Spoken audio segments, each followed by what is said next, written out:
El alumnado de los ciclos de Educación y Control Ambiental y Gestión de Ventas y Espacios Comerciales han celebrado una feria sobre medio ambiente y valores 4.0 dirigido al alumnado de Politécnica y Casteguía Chorierri.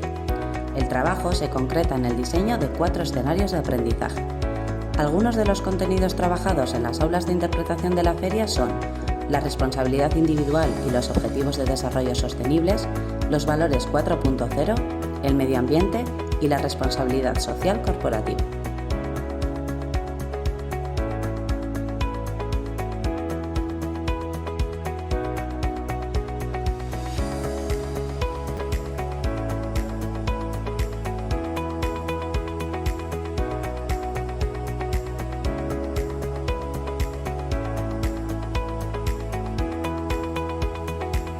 Ingurumen hezkuntza eta kontrola eta salmenten eta merkataritza esparruen kudeaketa, zikloetako ikasleek ingurumenari eta 4.0 balioei buruzko azoka bat egin dute, Politeknika Ikastegi Txorierriko ikaslei zuzenduta.